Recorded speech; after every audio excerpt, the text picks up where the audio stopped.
Halo.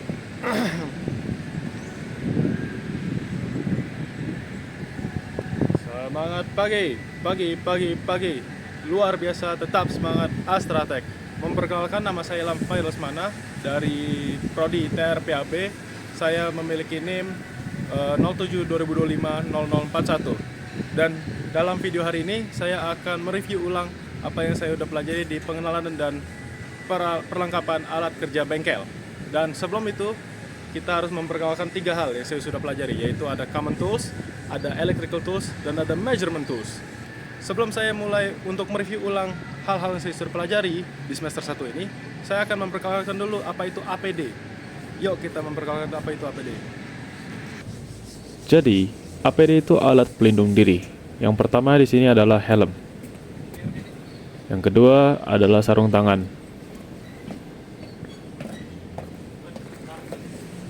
Yang ketiga ada safety glasses.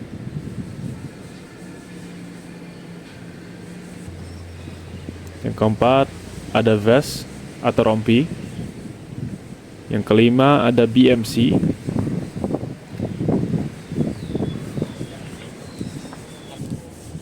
Yang keenam ada jeans, celana jeans.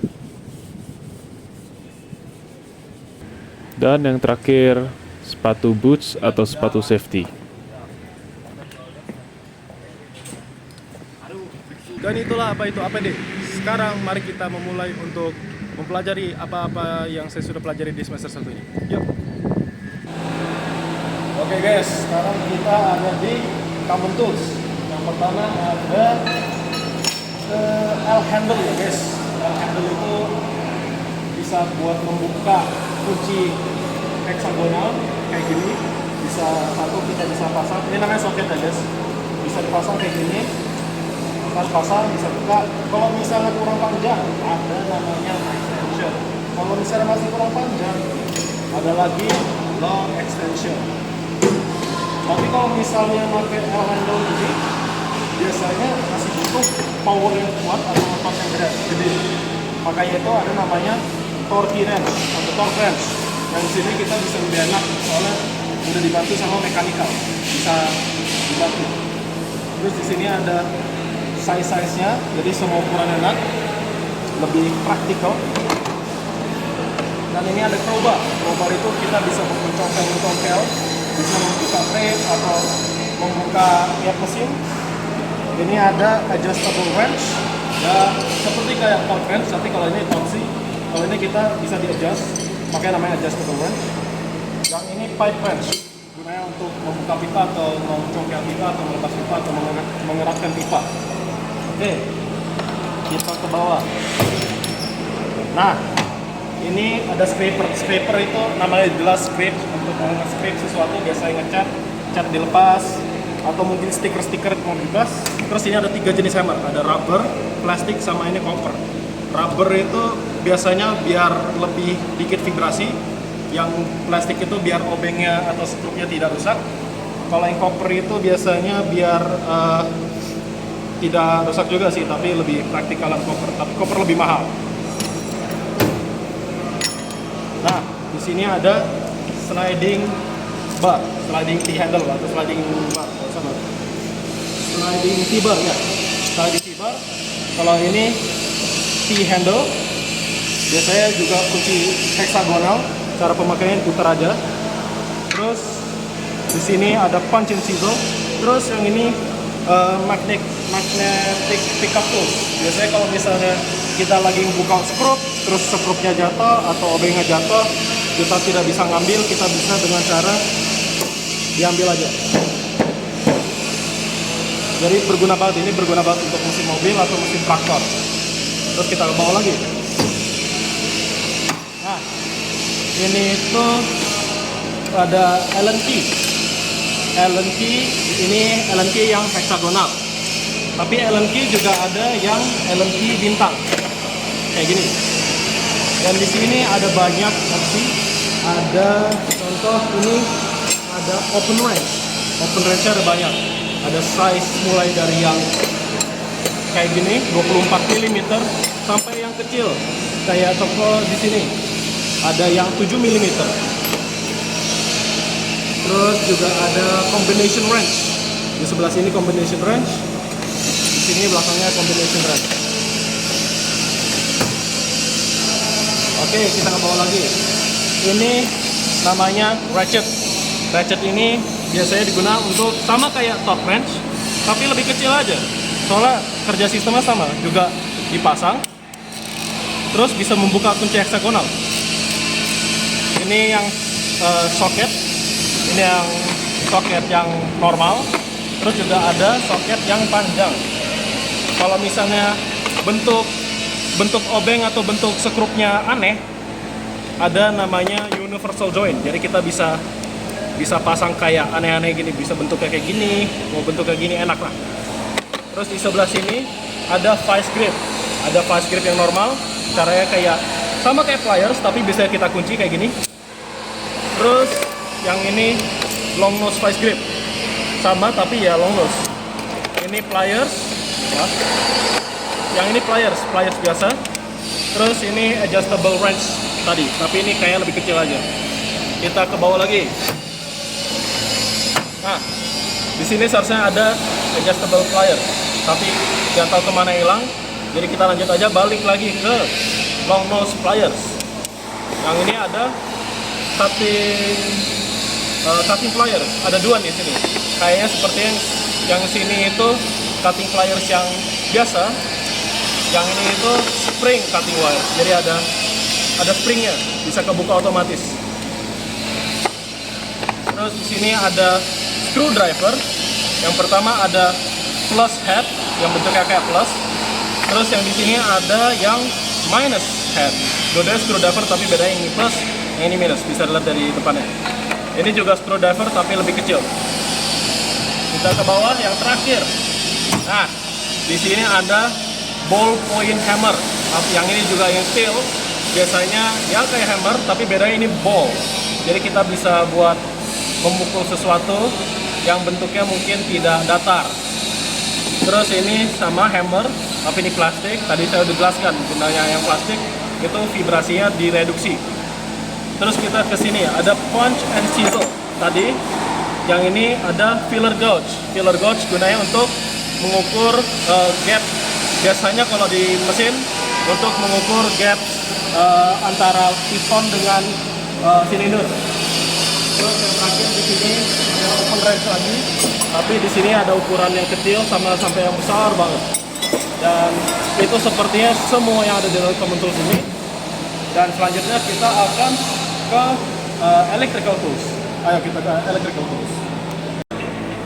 Oke, kita masuk ke bagian electrical tools. Electrical tools itu ada 5, yaitu tachometer, avometer, refraktometer, battery tester, dan hydrometer. Dan sekarang kita ada di bagian avometer atau multimeter. Avometer itu singkatan dari amp, volt, dan ohm meter. Nah, ini sekarang kita pakai avometer yang analog. Kenapa kita belajar yang analog? Soalnya walaupun sekarang ada yang digital, kita juga harus bisa membaca yang analog ya guys. Siapa tahu ntar yang digital habis baterai, sisa yang analog, ya kita harus pakai yang analog. Jadi kita harus belajar pakai analog. Nah, kita sekarang prakteknya itu mengukur baterai GS Strong Power yang kapasitasnya adalah 12 volt. Jadi sekarang sebelum kita menggunakan, yaitu kita harus preparasi. Dan di sini ada 2 kabel, ada yang warna merah dan warna hitam. Oke, merah itu dipasang di bagian plus, bagian atas ini kita bisa pasang. Dan yang hitam minus itu kita pasang di bawah. Dan sebelum kita pasang ke baterai, kita harus kalibrasi. Kita bisa taruh bagian sini di angka 10, itu 100, maaf. Oke, 10. Nah, kita akan ambil 2 kabel yang tadi, dan ujung dengan ujungnya kita bisa pasang kayak begini. Dan jika kita pasang dan kita lihat di sini ya, dan kalian bisa lihat angkanya ada di 0, berarti sudah ke kalibrasi. Dan kalibrasi done. Sekarang kita bisa melakukan pengukuran di akinya langsung. Dan kita ingat tadi voltnya adalah 12 volt. Jadi kita bisa setting di avometernya atau multimeter di 12. Dan jangan ketukar, ini ada M, volt, dan ohm. Kita pasti ke volt. Dan ada dua lambang nih. Ada yang ini, ada yang gelombang, ya kan? Nah, yang gelombang itu AC dan yang ini DC. Nah, karena kita menggunakan aki untuk ngetes video hari ini, berarti kita pakai DC. Soalnya aki mobil atau truk atau semua jenis aki itu DC. Kita taruh di angka 12. Oke, kita taruh di angka 12. Nah, mari kita hitung. Kabel merah dipasang ke bagian sisi kiri dan kabel hitam dipasang di bagian sisi kanan. Kita pasang atau kita sentuhkan dan kelihatan tuh jarumnya akan bergerak. Dan kalian kalau misal heran lihat yang mana, nah kan kita sekarang pakai yang angka 12, berarti kita melihat yang 12 ini. Lihat ada 12 di sini, nih 12. Nah kita baca 12 yang ini, oke? Lihat jarumnya. Dan jarumnya berhenti di angka 7. Di antara 6 dan 8 itu ada garis lagi, titik, itu 7. Dan 7-nya lewat dikit, berarti kita bisa hitung, berarti itu 7,1 volt. Berarti baterai ini sisa 7 volt. Dan sekarang kita akan menggunakan avometer yang digital. Oke, dan ini adalah avometer yang digital. Enaknya yang digital itu kita tidak butuh kalibrasi kayak tadi yang analog, yang butuh kita lihat di angka 0 gitu. Nggak usah, analog itu langsung aja. Dan sama konsepnya, avo, ampere, voltase, dan ohm sama. Ini volt, ini ohm, ini ampere. Nah, bedanya itu ya itu tadi, kita nggak butuh kalibrasi dan hasilnya itu pasti lebih akurat. Cara setupnya itu sama seperti yang analog. Paling enaknya kalau yang digital seperti tadi saya bilang lebih akurat. Jadi ini sekarang kita akan coba lagi di aki mobil yang 12 volt dan aki mobil itu DC satu arus. Jadi kita akan masukkan ke volt yang DC. Jangan masukin yang AC. AC itu 2 arus, volt itu 1 arus. Jadi jangan kebalik ya guys. Kalau kebalik itu bisa fatal, bisa merusak avometer dan kalian tahu sendiri avometer itu mahal. Dan kita akan mulai masukin kabel-kabelnya sama seperti tadi. Merah itu plus, taruh di plus. Dan hitam itu minus, bisa taruh di minus. Dan kita bisa mulai untuk menghitung berapa voltnya. Dan tadi di yang avometer analog kita mendapatkan 7,1 volt. Dan apakah di yang analog ini, yang di digital ini apakah sama? Kita lihat sendiri. Kita bisa menyalakan, kita taruh di meja, dan kita bisa mulai menghitungnya atau mengukurnya. Oke, sama seperti tadi, yang merah di kiri, yang hitam di kanan. Mari kita lihat apakah hasil sama seperti yang di avometer analog. Kita lihat.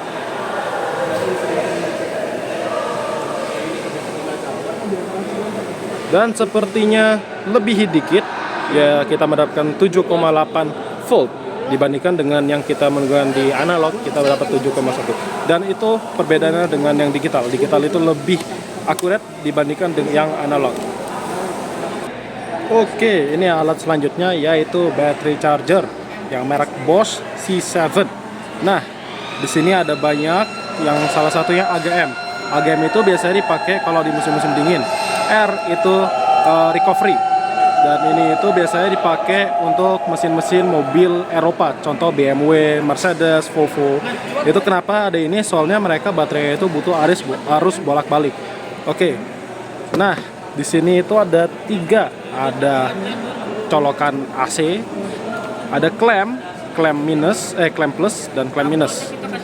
Dan caranya itu seperti yang tadi di Avo, merah plus dipasang yang ke kiri dan yang minus itu dipasang yang di kanan. Nah, jangan kebalik guys, atau jangan salah.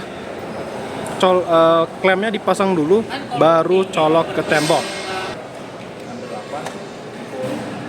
Oke, barusan saya colok dan posisi klem saya benar dan terlihat tidak ada suara, bisa langsung pencet mode. Dan saya akan contohkan kalau misalnya salah.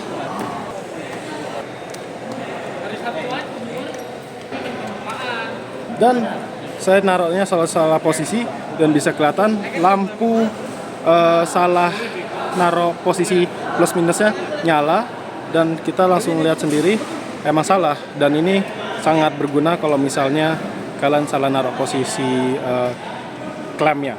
Cara memulai untuk battery chargernya, untuk ngecas baterainya, kita bisa pencet mode di sini, klik aja, dan di sini langsung ke 12 volt, langsung ke deteksi guys 12 volt, karena di sini emang 12 volt.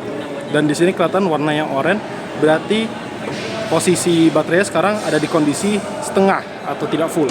Biasanya kalau udah merah berarti butuh banget dicas, kalau udah oke berarti tidak butuh dicas. Dan ini sekarang tulisannya ada di antara penuh dan kosong, ada di tengah. Jadi kita bisa tunggu sekitar 15 menit, 12 menit, tunggu oke, baru bisa copot. Oke, sekarang kita akan belajar cara memakai refraktometer. Isinya biasanya ada refraktometernya, terus ada screwdriver kecil untuk mengadjust lensanya refraktometer, biasanya gunakan untuk mengkalibrasi. Terus ada pipen, pipennya nggak boleh hilang, soalnya pipen paling penting. Ini juga penting sih, tapi ini juga penting. Oke, nah cara mengkalibrasinya itu kita bisa dengan cara menggunakan demineralized water atau aqua base. Bisa juga dengan air mineral biasa, tapi saya sarankan pakai demineralized water atau aqua base, soalnya bisa lebih akurat. Oke, kita sekarang akan memulai untuk mengkalibrasinya.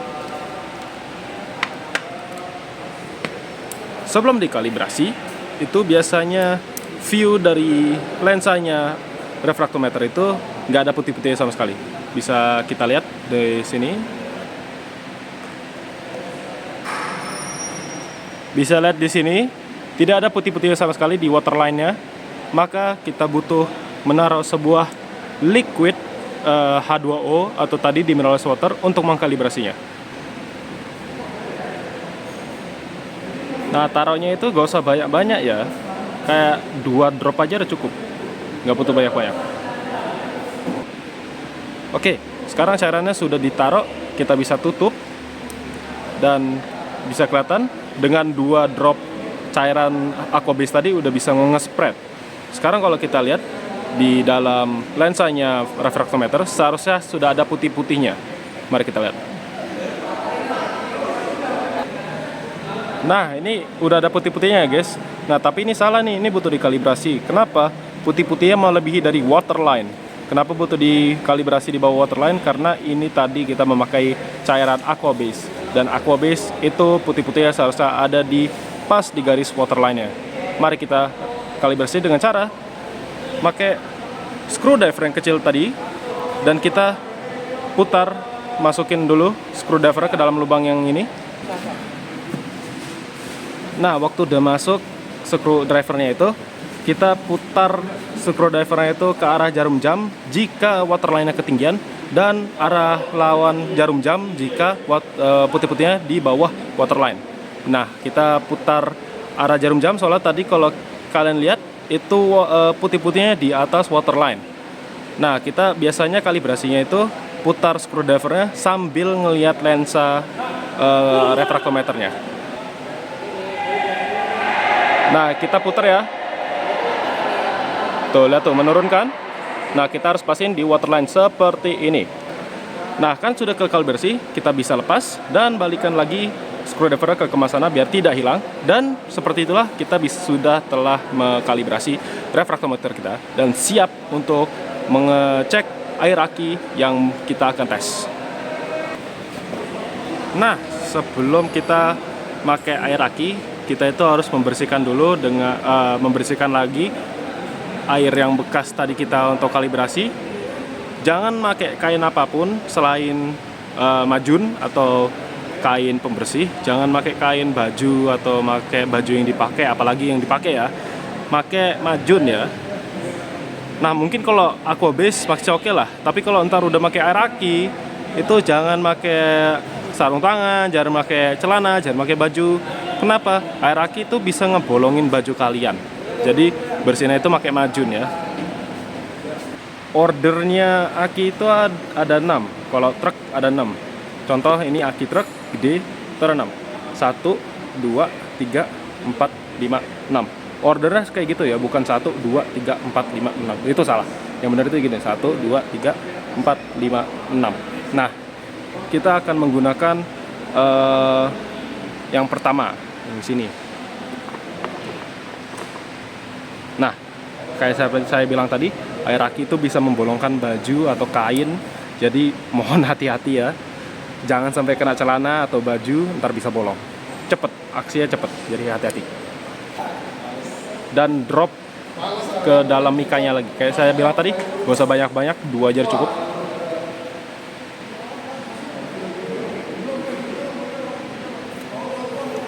Oke, sekarang kita bisa tutup. Dan kelihatan sendiri tadi, bisa ke spread sangat lebar dengan hanya 2 drop. Jadi 2 drop saja cukup. Mari kita lihat. Oke, ini hasilnya udah kelihatan ya. Ternyata baterainya itu atau akinya butuh di recharge. Soalnya white line-nya itu ada di bagian recharge. Jadi di sini kita ketahuan bahwa akinya itu berada di angka 1,12 ya itu. Ya, 1,12. Dan itu artinya butuh di recharge. Dan itu caranya kita untuk mengecek kesehatan aki dengan cara menggunakan refraktometer. Selanjutnya kita akan menggunakan hidrometer. Nah, sekarang kita menggunakan hidrometer. Hidrometer itu gak usah dikalibrasi, bisa langsung digunakan. Nah, ini kita seperti pipen besar ya. Nah, caranya itu kita langsung masukin ke dalam lubang air akinya. Kita bisa sedot. Dari sini kelihatan ya, airnya itu sudah masuk dan pelampung di dalamnya itu naik, dan ternyata air akinya itu ngapung di bagian merahnya pelampungnya. Jadi kalau merah itu artinya butuh di recharge, putih artinya normal, hijau itu artinya bagus. Dan segitu aja cara mengecek pakai hidrometer. Oke, sekarang kita akan menggunakan battery tester. Nah, battery tester itu nggak jauh beda dengan refraktometer sama hydrometer tadi. Gunanya itu, main purpose-nya itu untuk mengecek kondisi atau sisa baterai yang ada di dalam aki. Bedanya kalau tadi hidrometer sama refraktometer itu mereka menggunakan air aki. Kalau ini tidak butuh, kita tinggal memasangkan ini, ujung ini ke minus, dan yang merah ini ke yang plus. Nah, di sini itu ada 2 mode, bisa 2 jenis aki, bisa yang 6 volt, bisa yang 12 volt. Ini itu nomor-nomor kecil apaan sih? 120, 55, 24, 10, terus di sini ada 120 sampai 40, 60, 20, 32. Nah, itu M. Nah, gunanya apaan sih? Nah, kalau di baterai itu kan contoh di sini ya. Itu bisa dilihat di sini 1, ini 12 volt ya kan? Nah, di sini ada tulisannya 45 M. Dan kita lihat sini, berarti kita menggunakan yang 40 sampai 60 M. Kita berarti ngelihatnya, berarti ntar kita ngelihat jarumnya itu di yang 40 sampai 60 M. Mari kita lakukan praktek.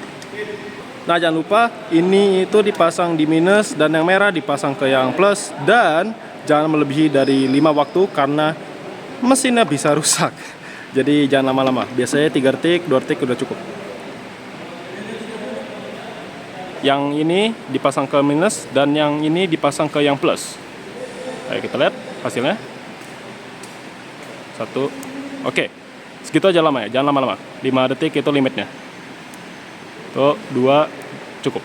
Dan kita lihat hasilnya tadi di sini itu sepertinya jarumnya di berhenti yang kuning. Nah, kuning itu artinya sudah siap-siap habis. Merah itu artinya udah habis. Hijau artinya masih bagus, putih artinya bagus banget, baru selesai dicas. Dan kita lihat tadi hasilnya itu di kuning. Dan kita lihat tadi di kuning. Dan segitu aja caranya menggunakan battery tester. Lebih simple dan lebih aman soalnya kita tidak main dengan air aki. Oke, selanjutnya kita memakai tachometer. Nah, tachometer ini berguna untuk mengukur RPM dari sebuah kipas, biasanya kipas radiator atau apapun jenis kipasnya.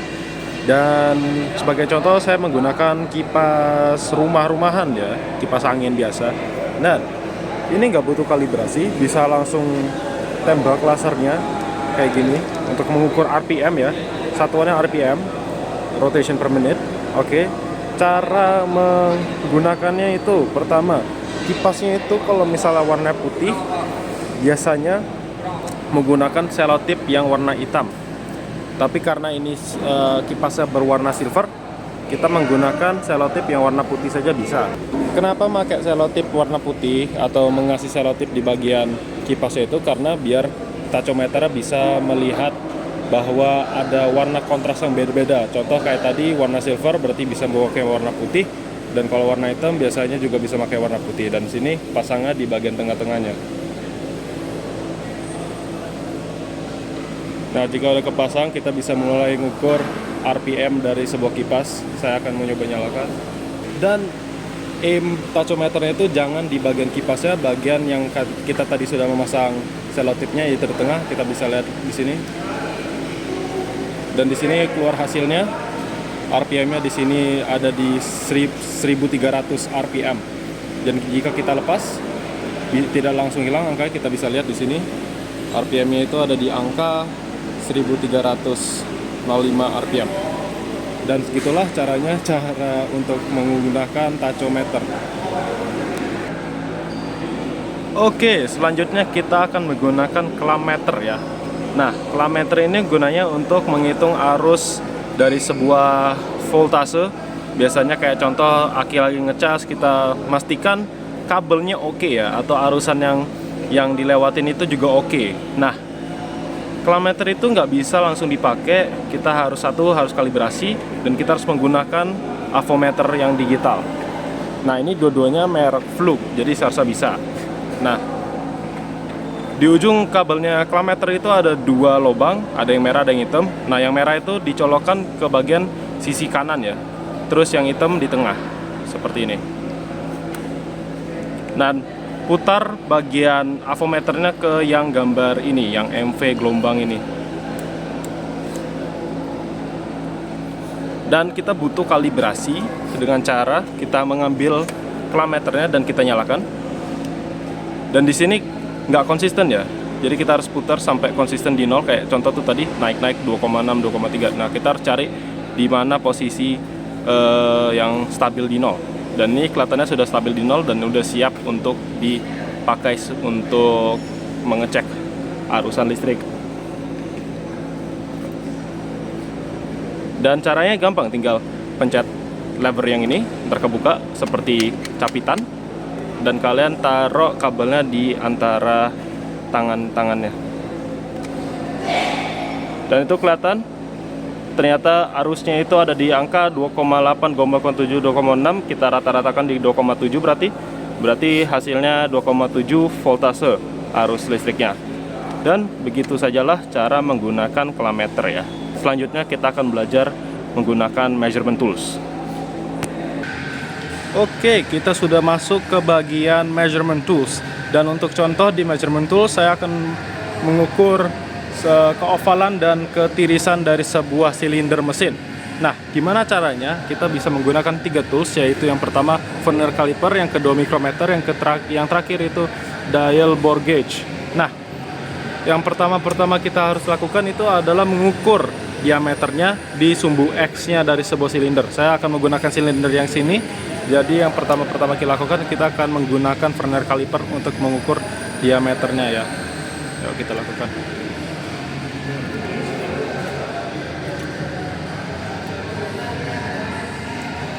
Nah, pastikan untuk mengukur menggunakan vernier caliper jangan salah, kayak misalnya terlalu ke sana, itu kita harus pas di tengah. Dan kita bisa kunci vernier caliper kita. Di sini ada locknya, kita bisa kunci. Dan setelah sudah dikunci, kita bisa lepas. Dan kita lihat hasilnya. Dan hasilnya kita ada di 81,7 ya. Oke, berarti kita mendapatkan dari diameter dari sumbu X silinder 1 ini yaitu 81,7. Dan kita akan masukkan input nomor tadi ke mikrometer agar kita bisa mengkalibrasi dial bore gauge-nya. Yuk kita lakukan itu. Nah, di depan saya ini sudah ada namanya mikrometer.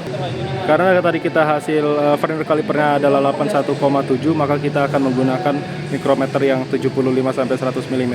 Nah, sebelum kita menggunakan mikrometernya, kita akan mengkalibrasi dengan cara menggunakan stand-nya. Nah, cara kalibrasi atau mencocokkan, kan ini pakai 75 mm ya. Nah, di sini itu ada pas di 75 mm. Nah, kita taruh benda ini itu di antara dua mikrometer ini. Kita paskan. Ini untuk kalibrasi ya.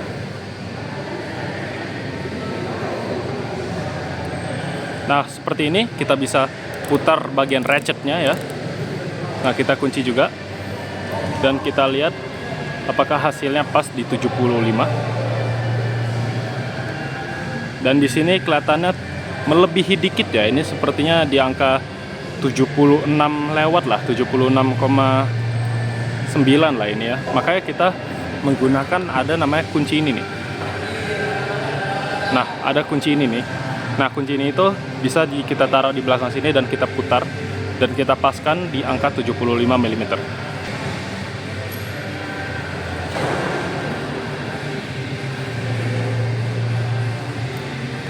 Dan barusan saya taruh di pas di 0 ya, berarti ini udah pas 75 dan berarti mikrometer ini sudah pas dan sudah siap untuk beraksi.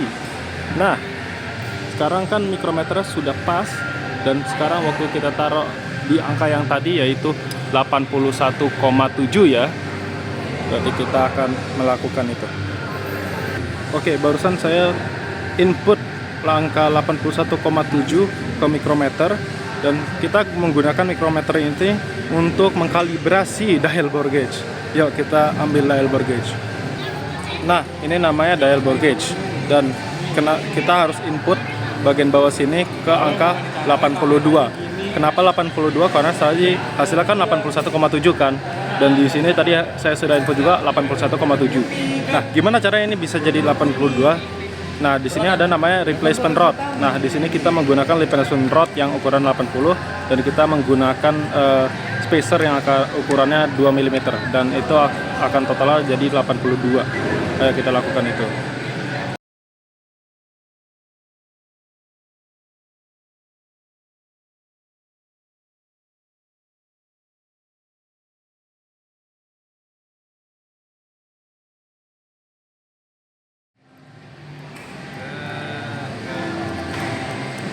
Nah, ini saya barusan mengunci menggunakan lock nut ya. Dan di sini kita akan menggunakan mikrometer yang tadi sudah saya taruh di 81,7 dan kita taruh ternyata.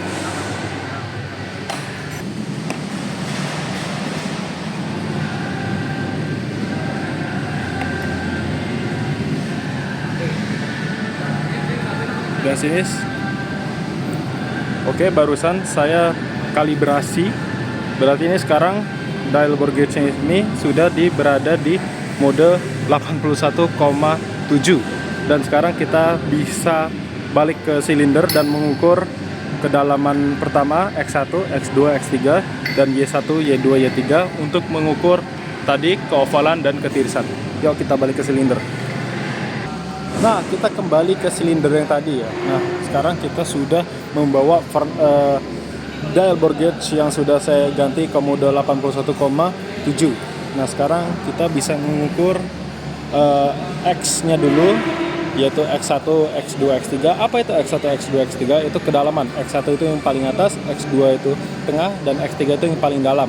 Kenapa kita harus mengukur 3 itu? Karena kan kayak saya bilang, kita mengukur keovalan atau ketirisannya ya. Berarti kita akan mengukur pertama dulu, berarti bagian X1, ayo kita ukur X ya, berarti di sini.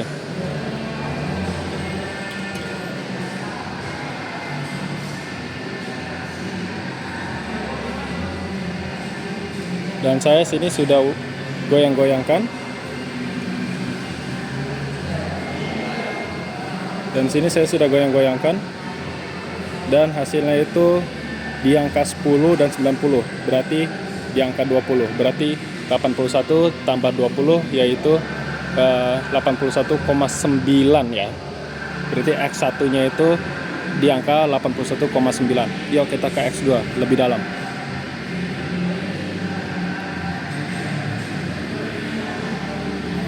Dan ternyata X2-nya tidak jauh beda, berada di angka 10 dan 90, berarti 20 lagi. Berarti X2-nya juga dia ada di angka 81,9. Yuk kita ke X3 paling bawah.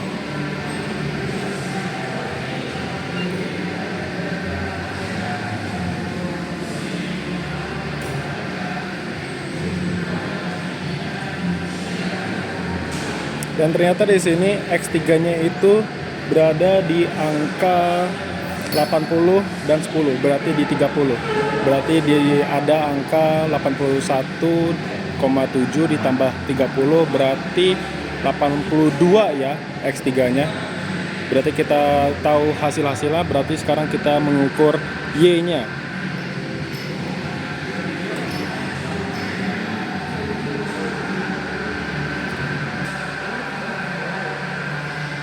Dan Y-nya itu hasilnya di angka, dan saya barusan cek Y-nya itu berada di angka 81,80. Berarti kita cuman beda 10 mm dari hasil dari mikrometer kita ya. Nah sekarang kita ke Y2, berarti yang tengahnya.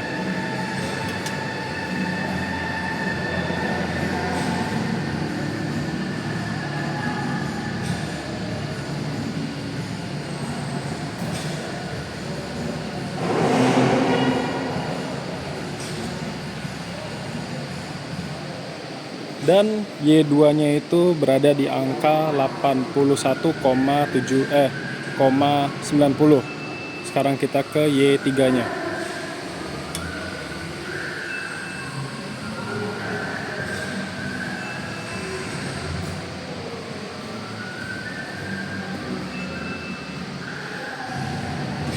Oke, Y3-nya itu hasilnya ada di angka 81,80. Dan sekarang kita punya hasil semuanya dari X1 sampai X3 dan Y1 sampai Y3. Mari kita ke papan tulis. Oke, kita sudah input semua hasil dial bore gauge kita dan masukin papan tulis. Dan mari saya jelaskan. Tadi kan hasilnya ini saya sudah taruh semua nih, yang tadi kita ukur. Nah rumusnya itu untuk jadi kovalan itu X1 dikurang Y1, Y2 dikurang Y2, X2 dikurang Y2, X3 dikurang Y3. Dan ini hasilnya 1, 0, 1. Terus kalau ke tirisannya itu X1 dikurang X3 dan Y1 dikurang Y3. Nah, kalau kita taruh di sini 1, 0, 1, berarti maka bentuk silinder kita itu bukan oval yang kayak begini ya. Melainkan bukan yang gini, melainkan ovalnya yang kayak gini nih. Yang itu yang bagian tengahnya malah yang mengecil. Ini juga bisa dibilang keovalan. Soalnya emang ada mesin yang silindernya itu kejadian kayak gini. Biasanya bisa kejadian kayak gini itu karena mesinnya itu atau pistonnya itu kekurangan kompresi yang mengakibatkan bagian tengahnya itu tidak haus, yang haus malah atas dan bawah. Dah, segitu aja dari saya. Lanjut ke outro. Oke, mungkin saya akan akhiri video hari ini karena kita sudah mempelajari 3 hal tadi ya. Udah belajar common tools, electrical tools, dan barusan tadi measurement tools. Mohon maaf jika saya ada salah kalimat atau salah mengucapkan nama toolsnya. Dan saya akan akhiri video ini dengan mengucapkan wassalamualaikum warahmatullahi wabarakatuh. Bye-bye. Ciao.